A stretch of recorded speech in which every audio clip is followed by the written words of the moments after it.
বাড়ির কাছে একটি গাছ থেকে এক যুবকের ঝুলন্ত দেহ উদ্ধারের ঘটনায় ছড়ালো চাঞ্চল্য। মঙ্গলবার সকালে ঘটনাটি ঘটেছে রাজগঞ্জ ব্লকের সন্ন্যাসীকাটা গ্রাম পঞ্চায়েতের দলিল জোত এলাকায়। যুবকের নাম রিক রায়, বয়স 23 বছর। তবে কী কারণে এমন ঘটনা ঘটল তা পরিবারের লোক সঠিকভাবে বলতে পারছেন না। তবে তাদের সন্দেহ কোনো প্রেম ঘটিত কারণ থাকতে পারে। পরিবার সূত্রে জানা গিয়েছে, বাড়ির একমাত্র ছেলে ছিল রিক। শিলিগুড়িতে একটি বেসরকারি সংস্থায় কাজ করত সে। এদিন সকালে বাড়ির কাছে একটি গাছে এই যুবকের ঝুলন্ত দেহ দেখতে পান পরিবারের সদস্যরা। এরপর খবর দেওয়া হয় রাজগঞ্জ থানার পুলিশকে। পুলিশ ঘটনাস্থলে পৌঁছে দেহটি উদ্ধার করে। পুলিশ জানিয়েছে, দেহটি ময়নাতদন্তের জন্য জলপাইগুড়ি জেলা হাসপাতালে পাঠানো হয়েছে। যুবকের মৃত্যুর ঘটনার তদন্ত শুরু করেছে পুলিশ।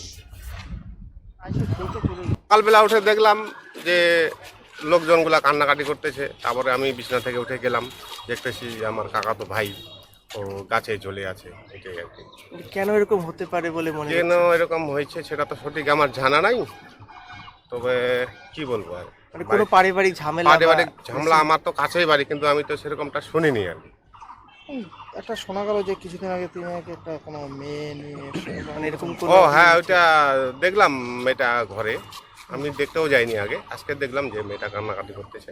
মেয়েটা এখনো ঘরেই আছে। মানে সেই সূত্রে কি কোনো সেই অশান্তি সূত্রে হতে তো পারে? শান্তি আমি শুনিনি, কারণ মাঝে